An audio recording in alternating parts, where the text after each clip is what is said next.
I'm here as a mother of two queer children, actually, one transgender child.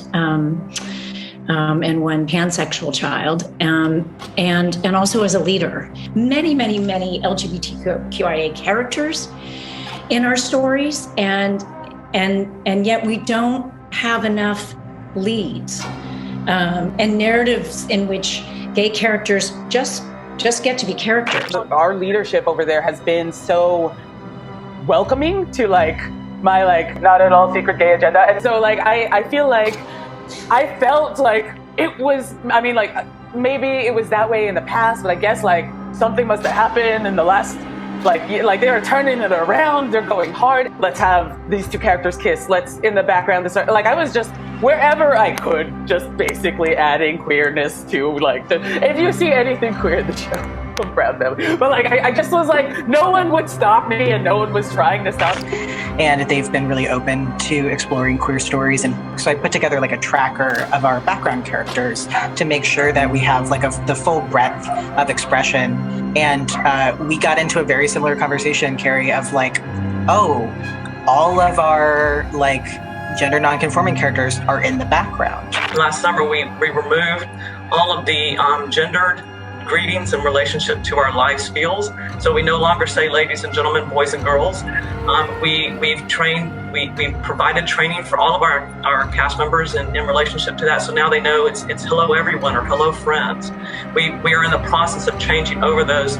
recorded messages. And so many of you are probably familiar when we brought the fireworks back to the Magic Kingdom. We no longer say ladies and gentlemen, boys and girls. We say dreamers of all ages. Dreamers of all ages. 通勤通学中の皆様おはようございます。トクターの世界時事ニュースのお時間です。さあ本日はですね、ディズニーパークからの話題になります。以前ですね、このディズニーランドでは様々な性別を包括しようということで、挨拶を男女別に分けないという方針を取り入れました。これによりですね、例えばレディース&ジェントルマンであったり、ボーイズ&ガールズ、こういった文言を使わなくなってしまったんですね。これにより当時大変物議を醸したんですが、なんと今回、どうやらディズニーがこれらの挨拶を復活させたようだと、このように言われているんですね。流出した地獄のオンライン会議から4年。果たしてディズニーに何が起こっているんでしょうか。この番組は海外のホットな時事ニュースをお届けします。通勤通学のお供にちょうどいいチャンネルとなっていますので、ぜひチャンネル登録お願いします。さあ、それでは本題です。こちらね、見えておりますが、皆さんこれ覚えてますか？このチャンネルでもね、たびたび扱ってきましたが、2022年に流出しましたディズニーのね、上層部による地獄のオンライン会議ですね。この中ではですね、ディズニーがね、DI に関連する様々な話し合いというのをしておりまして、その中でね、ディズニーパークのレディース&ジェントルマン、ボーイズ&ガールズですね、この性別を特定するような挨拶、廃止しましたよ。これを誇らしげに語っているんですね。すると今回どうやらですね、このディズニー、この挨拶を復活させたんじゃないかと言われておりまして、実際ですね、現地の録音なども X に上がっています。ディズニーファン歓喜、パークで性別に基づく挨拶が復活、インクルーシブ化でスクラブされたものが戻る、完全復活だ。ということで早速ですが、こちらですね、スクラブとあります。こちらが本日のキーワードになります。スクラブということで、こちらね、以前も勉強したんですが、改めてね、見ていきたいと思います。特に硬いブラシや石鹸、水を使って何かをきれいにするために強くこすること。ということでね、こちらのスクラブというのは、こすって洗うこと。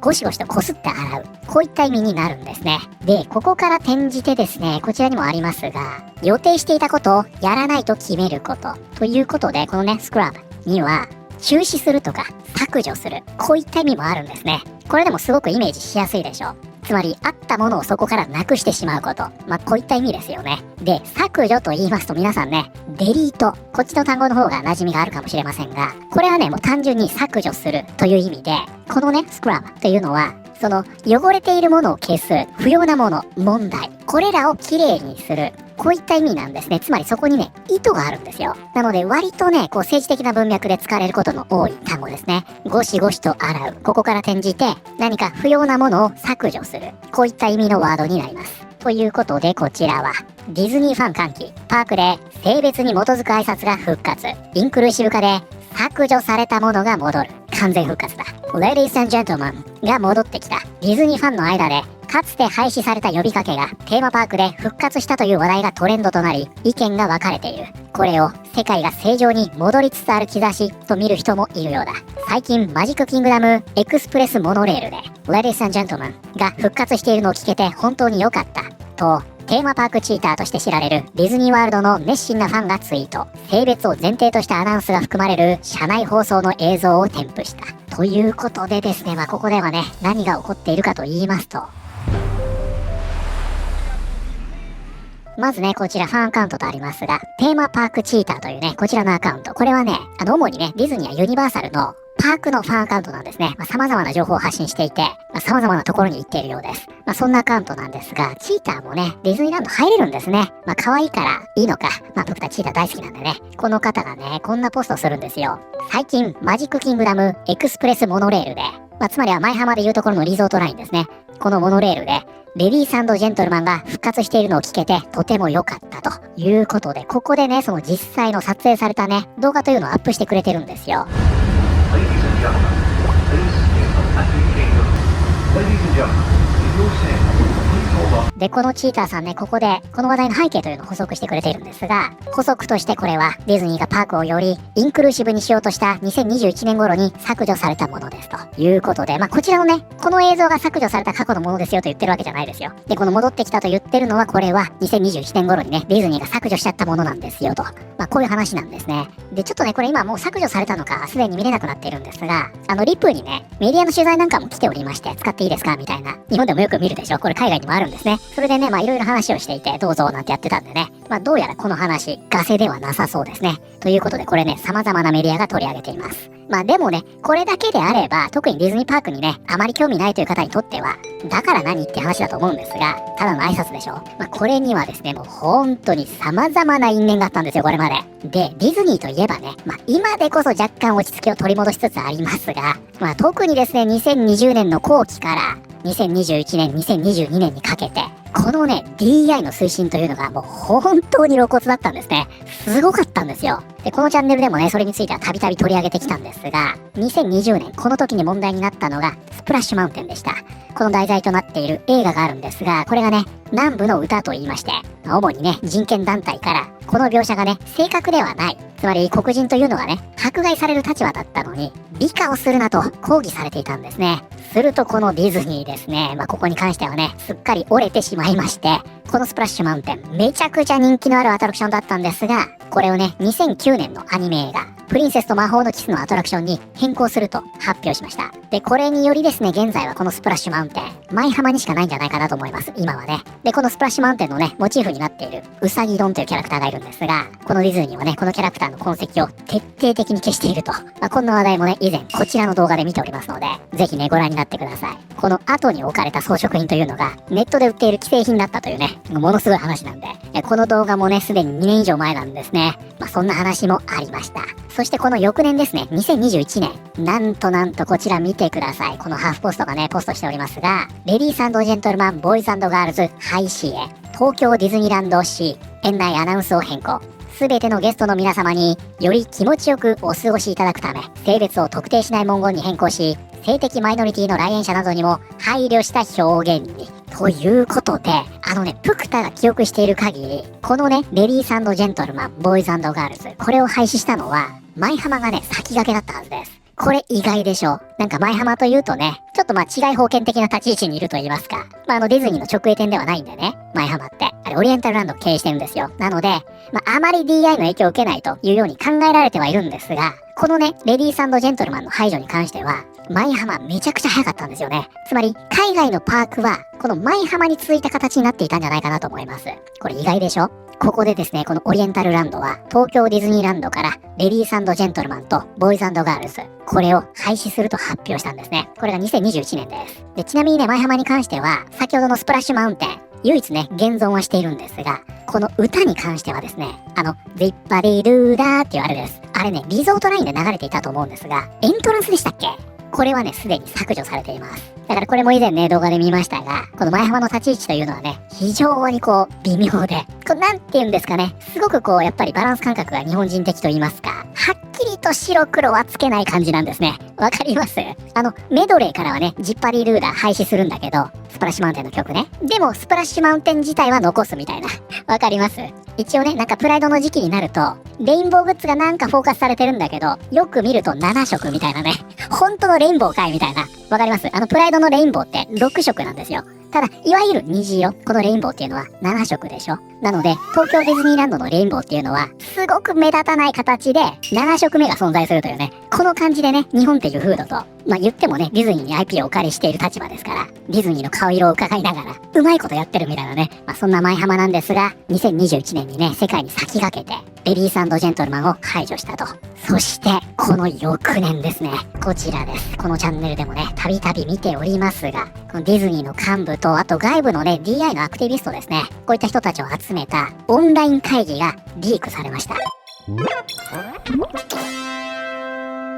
いやー、これは衝撃的でしたよね。まあ、この当時はね、まだまだ今みたいに AI というのが、こういう状態にはなってなかったんで、まあ、それは衝撃的でしたよ。まあ、ここではね、これね、ディズニーのエンターテインメントテレビジョンの社長、キャリー・バークだとか、あとディズニーの D&I のマネージャーですね。こちらの方、これね、ビビアン・ウェアと言いますが、これらのメンバーが出席し、まあ、主にね、この時に争っていた、ロン・デサンティスのね、フロリダの親の権利法っていうのがあったでしょ。あれを受けての会議だったと言われているようですね。これ、同性芸法案と言われますが、学校でね、性的指向とか、性自認に関する授業をするなと、まあ、こういった法案なんですが、これにこのディズニーその後ね、会社として反発することによって、知事とね、泥沼の法廷闘争になっていくと、まあ、こういった流れになっていくんですが、先ほどの会議の中でね、はっきりこのビビアン・ウェア言ってます。レディース&ジェントルマンとボーイズ&ガールズ、これをやめて、Hello everyone。これ前浜でもよく聞くでしょ。あと Hello friend。まあ、このように変更しましたよ。と報告するんですね。つまりここでね、レディース&ジェントルマンが戻ってきましたよ。チーターさんがこのようにポストしておりますが、これというのはね、単純に挨拶が変更されましたよというのではなくって、